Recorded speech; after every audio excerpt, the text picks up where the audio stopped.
Assalamualaikum warahmatullahi wabarakatuh. Bismillahirrahmanirrahim. Alhamdulillahirabbil alamin. Amma ba'du. Saya Amiruddin, mahasiswa Ilmu Politik Universitas Muhammadiyah Jakarta angkatan 2019, membuat video ini dengan tujuan memenuhi tugas mata kuliah Al-Islam 3 yang diampu oleh Dr. Muhammad Nasi dengan judul Kepemimpinan dalam Islam. Oke, teman-teman sekalian, kita ketahui bersama bahwa kepemimpinan adalah kemampuan seseorang mempengaruhi dan memotivasi orang lain untuk melakukan sesuatu dengan tujuan bersama. Kepemimpinan meliputi proses pemulatan kesepakatan di dalam sebuah organisasi, yang di situ juga ada pimpinan. Pimpinan adalah struktur tertinggi di dalam sebuah organisasi. Kepemimpinan adalah sebagai sebuah sifat untuk mempengaruhi dan memotivasi bawahan atau teman kerja sekalipun, teman-teman sekalian. Yang poin yang harus kita bicarakan adalah kepemimpinan di dalam Islam. Konsep kepemimpinan di dalam Islam itu tidak saja dibangun satu abad. Konsep kepemimpinan di dalam Islam itu tidak hanya dibangun dengan mudah, tetapi sudah dipraktekkan oleh orang-orang terdahulu, termasuk aktivis ulung Madinatul Munawwarah yang statusnya Nabi dan Rasul, yaitu Nabi Muhammad SAW, dilanjutkan oleh para sahabat dan Khulafatur Rasyidin, yang semuanya nilai-nilainya bersumber dari Al-Islam itu sendiri, yaitu Al-Quran dan As-Sunnah.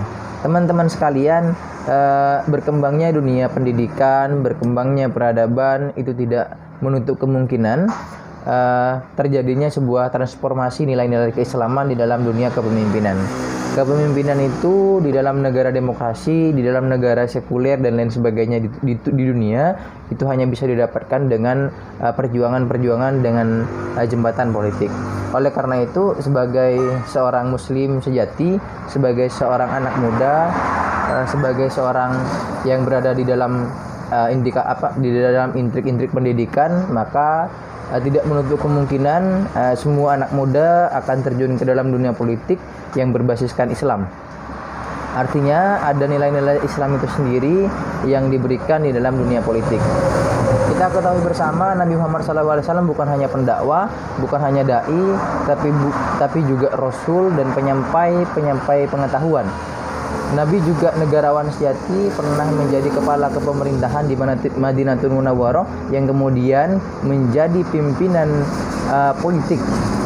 Bukan hanya sebagai seorang pendakwah, bukan sebagai seorang imam, tapi juga seorang politisi sejati yang dimiliki oleh Islam itu sendiri.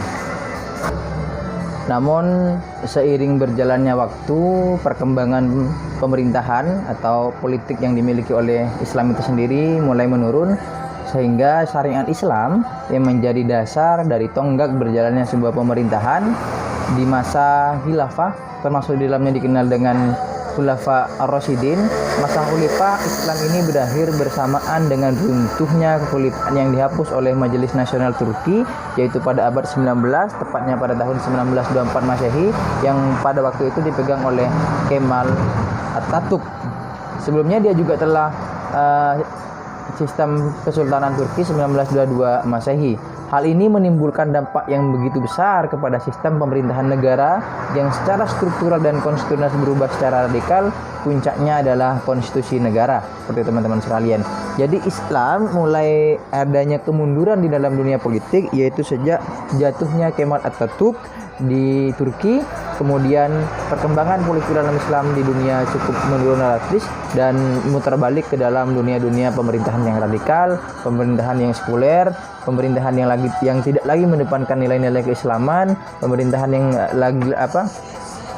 memulai dengan praktek-praktek yang di luar batasan. Itu sudah ada, teman-teman sekalian. Makanya penting sekali kepemimpinan di dalam Islam itu ditekuni dan dipegang oleh orang-orang yang mempunyai keilmuan-keilmuan tertentu atau hal-hal yang berkompeten untuk memulai garis-garis keislaman dan berkepanjangan menemukan kedaulatan Islam itu sendiri di dalam sebuah kepemimpinan. Kepemimpinan itu menghadirkan rasa keharmonisan terhadap bawahan. Kepemimpinan itu menghadirkan rasa empati terhadap orang-orang yang berada di sekitarnya, supaya ada ketergantungan yang dimiliki oleh mitra kerja, bawahan ataupun atasan untuk untuk melaksanakan roda perputaran pemerintahan itu pada saat itu, teman-teman sekalian. Nilai Islam sangat berada di garis depan sekali untuk mencapai puncaknya kemajuan di dalam sebuah kepemimpinan sekarang. Salah satu imam besar yang tertarik di dalam dunia kekuasaan dan politik, yaitu salah satunya adalah Imam Al-Ghazali, salah satu pemikir abad pertengahan yang memiliki perhatian khusus tentang permasalahan politik dan kekuasaan. Pemikiran Al-Ghazali telah banyak mewarnai perkembangan pengetahuan di dalam dunia Islam maupun Barat, dan dalam masalah politik gitu kan, itu ditandai dengan hadirnya banyak pengagum-pengagum Al-Ghazali yang terinspirasi dari pemikirannya, sehingga juga bisa mampu masuk di dalam porsi-porsi perpolitikan. Beberapa karyanya Imam Al-Ghazali yang sangat luar biasa sekali di dalam politik, yaitu Ulum Al-Din, Al-Ihtibat wal Al-I'tiqad, dan At-Tibar Al-Masbuk fi Nasiha Al-Mul. Al-Ghazali juga menjelaskan teori politiknya dalam beberapa kitab tersebut tidak sepenuhnya membahas tentang politik kenegaraan, melainkan juga membahas masalah teologi, tasawuf, fikih, etika, dan interaksi sosial. Imam Al-Ghazali bukan hanya berangkat dari pemikiran-pemikiran politik saja, tetapi juga Imam Al-Ghazali juga berada di barisan-barisan etika, juga berhasil menulis tentang teologi, juga tentang fikih dan interaksi sosial. Maka kemudian Imam Al-Ghazali menjadi ulama yang sangat kontemporer, juga menjadi ulama yang kontroversi. Tapi kemudian Imam Al-Ghazali sampai hari ini kitab-kitabnya yang sangat dikagumi oleh orang-orang banyak, bahkan di dunia pesantren juga dikaji, yaitu Ihya Ulumuddin. Di dalamnya berisi dengan keheningan-keheningan keberadaan manusia yang lebih pada tasawuf, atau mengajak orang-orang itu untuk lebih pada mendekatkan diri kepada Allah. Karena beliau adalah seorang sufi, maka yang dilahirkan di dalam kitab Ihya Ulumuddin adalah keheningan di dalam beragama, di dalam berkehidupan berbangsa dan bernegara, teman-teman sekalian. Begitulah pandangan Imam Al-Ghazali di dalam dunia perpolitikan, dan banyak sudah yang diberikan atau kontribusi Imam Al-Ghazali melalui tulisan dan pengetahuannya terhadap bagaimana seharusnya kekuasaan itu berjalan, roda kepemimpinan itu berjalan. Kepemimpinan sebenarnya merupakan keharusan perwujudan dan memiliki aturan-aturan yang hasanah. Namun dalam fakta sejarah, tidak sedikit pemimpin yang menghalalkan segala cara untuk meraih kursi kepemimpinannya. Dunia politik itu penuh dengan dinamika, dengan intrik-intrik kotor untuk memperoleh apa yang sudah menjadi ambisi dan cita-citanya. Bukan? Banyak sekali bertemunya elit-elit politik itu bisa menggugurkan niat-niat baik salah satu dari politisi itu. Artinya ada kerjasama, kemauan, dan hal-hal yang transaksi gelap lah, kurang lebih itu sudah hal biasa di dalam dunia politik. Maka kepemimpinan yang baik dan bernilaikan mempunyai nilai-nilai keislaman itu sangat diperlukan.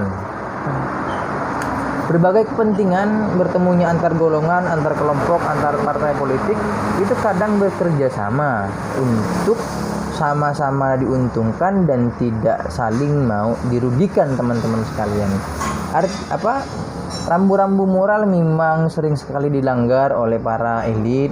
Rambu-rambu etika politik juga sering dilanggar oleh orang-orang elit. Tapi kemudian kita juga harus percaya bahwa politik jalan satu-satunya yang konstitusional untuk memberikan kebijakan-kebijakan itu. Kalau di dalam tubuh kepemimpinan politik dalam Islam sudah tidak benar, maka secara tidak langsung kita membiarkan mereka-mereka yang jahat, mereka yang punya niat buruk untuk menguasai perpolitikan di dalam sebuah negara. Etika politik sebenarnya lebih mempertanyakan tanggung jawab dan kewajiban manusia dalam norma-norma yang berlaku, serta dalam hubungan kemasyarakatan secara keseluruhan. Etika politik di dalamnya mengandung dua dimensi politis manusia, yakni Yang pertama, hukum sebagai lembaga normatif penataan masyarakat, dan kedua, kekuasaan politik atau negara sebagai lembaga penataan masyarakat efektif dan arti mengambil tindakan. Teman-teman sekalian, kalau kita mau membahas etika politik di dalam kepemimpinan, ada sebuah buku yang berjudul Etika Politik yang sangat luar biasa sekali, dikarang oleh Romo Franz. Itu sangat luar biasa sekali untuk dibaca. Kepemimpinan dalam Islam, titik poinnya adalah memberikan nilai-nilai keislaman dalam setiap tindakan, dalam setiap perilaku, dalam setiap melakukan hal-hal sesuatu. Misalkan membuat kebijakan atau membuat undang-undang, jadi undang-undangnya tidak bisa bertentangan dengan nilai-nilai keislaman, maka itu yang dipakai adalah kepemimpinan di dalam Islam. Berkaitan dengan studi politik, kita tidak bisa memisahkan kriteria pemegang kontrol politik tertinggi gitu kan dengan pemegang kontrol politik yang rendahan, yang penengah, maka di situ harus disesuaikan teman-teman sekalian. Kalau memang negara kita adalah negara Indonesia, jadi kita tidak bisa menerapkan hukum syariah, kita tidak bisa menggantikan posisi Pancasila sebagai negara khilafah, tidak bisa. Apa yang harus kita lakukan adalah memiliki kecenderungan politik Islami yang harus kita gunakan.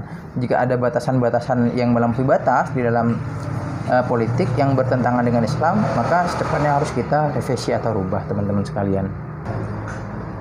Kemudian selain bagaimana kepemimpinan berjalan dengan proses keislamannya, juga negara merupakan satu perangkat instrumental bagi pelaksanaan tata kerja dan tata kelola pemerintahan.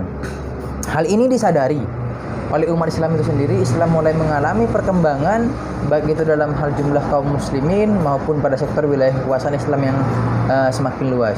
Saya katakan tadi bahwa Islam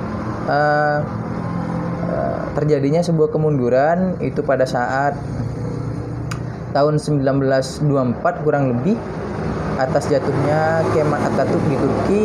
Itu juga berimbas terhadap dunia perpolitikan Islam di tingkat internasional atau tingkat dunia. Tapi kita ketahui bersama bahwa hari ini Islam juga semakin meluaskan tingkat dunia perpolitikannya untuk lebih diperhitungkan, juga lebih ditentukan oleh orang-orang yang memang ada di barisan-barisan sebelah, misalkan seperti teman-teman. Juga hal tersebut memberi satu alasan penting untuk membutuhkan kesadaran di kalangan umat Islam tentang perlunya penataan sistem ketatanegaraan yang lebih rapi dan terkoordinasi gitu kan. Apa yang poin penting untuk mencapai apa yang saya katakan tadi, yaitu Islam yang meluas, pemuda Islam yang kompeten, pemuda Islam yang berilmu, pemuda Islam yang berwawasan luas, itu penting sekali teman-teman sekalian. Maka hal yang terpenting untuk kita lakukan adalah mengasah sejak dini para pemuda dan pemudi Islam untuk selalu bekerja di lapangan, yaitu mencari koordinasi politik, bagaimana berjalannya politik, karena memang regenerasi kepemimpinan politik itu akan digantikan oleh anak muda, itu jelas sebagai sebuah hukum alam.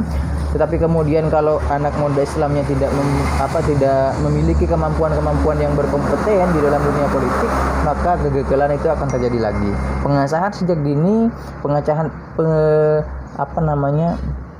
pengajaran dan belajar sejak dini di dalam dunia politik itu sangat diperlukan sekali untuk mencapai apa saja yang diniatkan gitu kan. Sebagai pemuda muslim, saya pribadi yakin dan percaya ketika seorang pemuda itu sudah belajar terhadap intrik-intrik perpolitikan dan nantinya mengisi kekosongan politik di masa yang akan datang, setidaknya berjalannya sebuah kebijakan, berjalannya sebuah kepemimpinan itu berdasarkan nilai-nilai Islam nih teman-teman sekalian.